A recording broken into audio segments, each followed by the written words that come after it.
Hello students, अब हम इस वीडियो में पढ़ेंगे रिप्रेजेंटेशन टेक्निक्स ऑफ ग्राफ्स की ग्राफ्स को कैसे रिप्रेजेंट किया जाता है कंप्यूटर मेमोरी में। तो दो मेथड्स हैं ग्राफ को रिप्रेजेंट करने का। एक मेथड है एडजेसेंसी मैट्रिक्स यूज़ करके यानी कि 2 डायमेंशनल अरे यूज़ करके, और सेकंड मेथड है एडजेसेंसी लिस्ट यूज़ करके यानी कि यूजिंग लिंक्ड लिस्ट। तो फर्स्ट हम देख रहे हैं एडजेसेंसी मैट्रिक्स क्या होता है। An adjacency matrix is a 2 dimensional array of size n cross n where n is the number of vertices in a given graph. तो एडजेसेंसी मैट्रिक्स का एक 2 डायमेंशनल अरे है जिसकी साइज़ कितनी होती है n क्रॉस n, यानी कि अगर ग्राफ में 5 वर्टेक्स हैं तो जो एडजेसेंसी मैट्रिक्स बनेगी वो भी कितने की बनेगी, 5 क्रॉस 5 की। अगर 4 वर्टेक्स हैं तो ये एडजेसेंसी मैट्रिक्स बनेगी 4 क्रॉस 4 की। If there is an edge between vi vertex to vj vertex then the value of a vi vj equals to 1, otherwise the value will be 0। अगर दो वर्टेक्स के बीच में एज है, एज एग्जिस्ट करती है, तो जो एरे की यानी कि मैट्रिक्स की वैल्यू होगी vi और vj के करस्पॉन्डिंग वो 1 होगी, नहीं तो उसकी वैल्यू क्या होगी, 0। इसको हम एग्जांपल से समझते हैं। हम दोनों के लिए देख रहे हैं कि अनडायरेक्टेड ग्राफ के लिए कैसे एडजेसेंसी मैट्रिक्स बनेगी और डायरेक्टेड ग्राफ के लिए कैसे बनेगी। तो हमारे पास ये ग्राफ है जिसमें 5 वर्टेक्स हैं, तो इसीलिए हमारी एडजेसेंसी मैट्रिक्स 5 क्रॉस 5 की बनेगी। आपको रोज़ में भी ABCDE सारी वर्टेक्स के नेम लिखने होंगे और कॉलम में भी सारी वर्टेक्स के नेम लिखने होंगे। अब हम देखेंगे क्या A और A के बिटवीन कोई एज है क्या। A और A के बिटवीन कोई एज है मतलब कोई लूप है क्या, नहीं है, तो हम क्या लिखेंगे, 0। क्योंकि अगर एज एग्जिस्ट करती होगी तो 1 आएगा, अगर नहीं करती होगी तो 0 आएगा। अब A और B के रिस्पेक्ट में देखेंगे, A और B के बिटवीन एज है यस, तो यहाँ पर 1 आएगा। अब A और C में देखो, एज है यस, A और D के बिटवीन एज है, नहीं है, तो 0। A और E के बिटवीन है क्या, नहीं है, तो 0।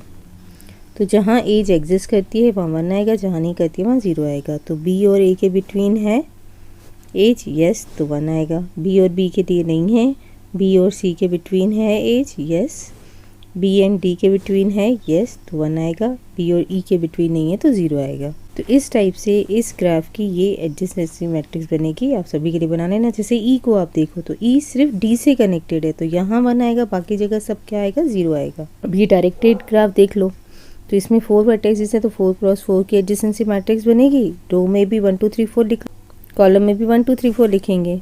अब यहाँ पर देखो 1 और 1 के बिटवीन एज है यस, तो यहाँ पर 1 आएगा क्योंकि एक लूप है 1 पे। 1 और 2 पे एज है यस, 1 और 3 पे भी एज है और 1 और 4 पे भी एज है, तो ये सारी वैल्यूज़ 1 आ गई। अब नेक्स्ट हम देखेंगे 2, तो 2 और 1 के बिटवीन एज है क्या, नहीं। 1 एंड 2 से तो है लेकिन 2 एंड 1 की तरफ एरो नहीं है, तो ये एज नहीं एग्जिस्ट करती है, तो ये वैल्यू आएगी 0। तो ये वैल्यू आ गई 0। 2 और 2 पे भी एज नहीं है, 2 एंड 3 पे भी नहीं है, 2 एंड 4 पे भी नहीं है। 4 से 2 है लेकिन 2 से 4 नहीं है, तो 0 आएगा। अब 3 के लिए भी देखो, 3 से कोई एज जा रही है क्या, 1 की तरफ, 2 की तरफ, या 3 की तरफ, या 4 की तरफ, नहीं, तो इसमें भी तो यहाँ पर भी कोई एज एग्जिस्ट नहीं करती है, तो इसीलिए सारी वैल्यूज़ 0 हैं। अब 4 के बिटवीन कौन सी एज है, 4 से 2 की तरफ है तो ये वाली वैल्यू है, 4 से 3 की तरफ जा रही है तो ये वाली वैल्यू 1 है, बाकी सारी वैल्यूज़ क्या होंगी, 0। अब नेक्स्ट हम देख रहे हैं adjacency list, representation of graph. तो an array of list is use to represent a graph. इसका मतलब क्या है कि एक हमारे पास अरे होगी वर्टाइसिस की, और इन वर्टाइसिस के करस्पॉन्डिंग जो वर्टेक्स एडजेसेंट होंगी वो लिंक लिस्ट के फॉर्म में होंगी। यहाँ पर देखो ABCDE वर्टेक्स है तो इसके लिए ये अरे है, ठीक है, अरे ऑफ वर्टाइसिस है ग्राफ के अंदर, और इस साइड जो है ये क्या है, link list of adjacent vertices. तो A के करस्पॉन्डिंग जो भी एडजेसेंट वर्टाइसिस हैं उसकी लिंक लिस्ट यहाँ पर होगी, B के करस्पॉन्डिंग ये होगी, C के करस्पॉन्डिंग ये होगी, D के करस्पॉन्डिंग ये एडजेसेंट वर्टाइसिस हैं, और E के करस्पॉन्डिंग ये एडजेसेंट वर्टाइसिस हैं। तो इसलिए हमने क्या लिखा है कि जो एडजेसेंसी लिस्ट क्या है वो है array of list. Here the size of array is equal to the number of vertices in given graph. और ये जो साइज ऑफ अरे होगी वो किसके इक्वल होगी, number of vertices in graph. तो नंबर ऑफ वर्टाइसिस E है, तो ये जो अरे बनेगी जो एडजेसेंसी वर्टाइसिस की लिंक लिस्ट को पॉइंट करने वाली हैं उनकी साइज़ कितनी होगी, जितनी नंबर ऑफ वर्टाइसिस ग्राफ में होंगी। An entry AVI represents the link list of vertices adjacent to the vertex VI। तो यहाँ पर अरे के अंदर जो एंट्री होगी वो किसको रिप्रेजेंट कर रही होगी, link list of vertices adjacent to VI vertex. अगर इस ग्राफ के लिए मैं A वर्टेक्स की बात करूँ तो ये जो एंट्री है A इस एरे में, ये किसको पॉइंट कर रही है कि ए के एडजेसेंट क्या है, बी और सी। तो बी लिखा हमने नोड बना के, फिर इस नोड में दो फील्ड्स हैं, एक तो जो एडजेसेंट नोड है उसका नेम और दूसरा pointer to next adjacent node. तो ये बी भी ए के एडजेसेंट है और ये सी भी ए के एडजेसेंट है, दो नोड्स ही हैं एडजेसेंट टू ए।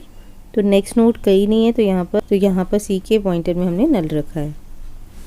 अब ऐसे देख लो बी के एडजेसेंट क्या है, ए सी डी। तो हम ऑर्डर वाइज रखेंगे, पहला ए फिर सी फिर डी, और कोई नहीं है तो डी के पॉइंटर में नल आ जाएगा। नेक्स्ट सी के एडजेसेंट क्या है, ए बी डी। तो ए बी डी लिख लिया हमने। डी के एडजेसेंट क्या है, बी सी ई। तो हमने ये लिख लिया, बी सी ई कर देना इधर, ये ई है।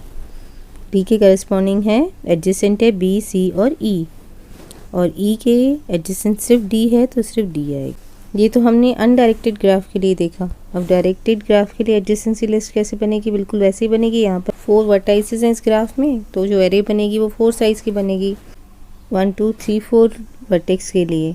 अब 1 के एडजेसेंट क्या क्या है, खुद 1 भी है क्योंकि सेल्फ लूप है, 2 है, 3 है और 4 है। तो हमने 1 2 3 4 ये सब लिख लिए। तो 2 के एडजेसेंट कोई भी वर्टेक्स नहीं है क्योंकि सारे एरोज 2 की तरफ आ रहे हैं, 2 से कोई एरो किसी दूसरी वर्टेक्स पे नहीं जा रहा है, इसीलिए 2 के एडजेसेंट कोई भी नहीं है। सिमिलरली 3 से भी आउटसाइड एरो नहीं जा रहा है, तो 3 के एडजेसेंट भी कोई नहीं है, तो नल लिखेंगे। और 4 के एडजेसेंट क्या है, 2 और 3, तो 2 एंड 3 लिखेंगे। एडजेसेंसी मैट्रिक्स और लिस्ट रिप्रेजेंटेशन हम वेटेड ग्राफ के लिए भी यूज़ कर सकते हैं। तो अगर हमारे पास ये अनडायरेक्टेड वेटेड ग्राफ है तो इसकी अगर हमें रिप्रेजेंटेशन करनी है यूजिंग एडजेसेंसी मैट्रिक्स और एडजेसेंसी लिस्ट, तो कैसे करेंगे। देखो एडजेसेंसी मैट्रिक्स जब बनेगी तो यहाँ पर भी इसकी साइज़ जो होगी वो किसके इक्वल होगी, जितनी नंबर ऑफ वर्टाइसेस हैं, कितनी हैं 5। तो ये साइज़ भी रहेगी 5 क्रॉस 5। यहाँ पर ABCD लिखोगे, यहाँ पर भी ABCD लिखोगे। अब यहाँ पर क्या होगा, अगर एज एग्जिस्ट करती तो 1 नहीं लिख के हम क्या लिखेंगे, जो भी उस एज का वेट होगा वो लिखेंगे। अगर हम देखें तो ए और ए के बिटवीन एज नहीं है तो इसकी वैल्यू 0 ही रहेगी। ए और बी के बिटवीन एक एज एग्जिस्ट करती है और उसका वेट क्या है 7, तो ए और बी के करस्पॉन्डिंग हम उसका वेट लिखेंगे 7। सिमिलरली देखो ए एंड सी के बिटवीन भी एज है और उसका वेट क्या है 3, तो ए और सी के बिटवीन लिखेंगे 3। अब यहाँ 1 नहीं लिख के हम क्या लिखेंगे, उसका वेट। तो ये पूरी उसी टाइप से होगी जैसे हमने एडजेसेंसी मैट्रिक्स बनाई थी अनडायरेक्टेड ग्राफ की, लेकिन 1 की जगह यहाँ पर हम जो भी वेट गिवन होगा उस एज का वो लिखेंगे। जैसे यहाँ देखो डी से ई के बिटवीन क्या है वेट 4, तो डी और ई के कॉम्बिनेशन में आपको 4 मिलेगा, या ई और डी के बिटवीन 4 मिलेगा। तो इस टाइप से ये रिप्रेजेंट की जाती है adjacency matrix for weighted undirected graph. अब एडजेसेंसी लिस्ट करनी है तो आपको यहाँ पर जो नोड लेना पड़ेगा उसमें 3 फील्ड्स होंगे, एक तो वर्टेक्स का नेम जो एडजेसेंट है और दूसरा उसका वेट। तो इसमें 5 वर्टेक्स हैं, तो ये जो अरे बनी है ये 5 वर्टेक्स की बनेगी। अब ए के एडजेसेंट देखो क्या क्या है, ए के एडजेसेंट है बी और सी, और बी का वेट, ए और बी का वेट क्या है 7 और ए और सी का वेट क्या है 3। तो हमने इसे कैसे लिखा है, ए से बी एडजेसेंट है और सी एडजेसेंट है, फिर ए और बी का वेट क्या है 7 और ए और सी का वेट क्या है 3। अब नेक्स्ट एडजेसेंट नोड नहीं है तो इसके पॉइंटर में नल आएगा। इसी टाइप से कोई भी ले लो, जैसे सी ले लेते हैं, तो सी के एडजेसेंट क्या दिख रहा है, देखो ए है, बी है और डी है, तो ए बी डी तो आएंगे ही। सी और ए के बिटवीन जो वेट है एज का वो 3 है, फिर बी के बिटवीन 1 है और डी के बिटवीन 2 है। इस टाइप से आप एडजेसेंसी लिस्ट बनाओगे वेटेड ग्राफ की।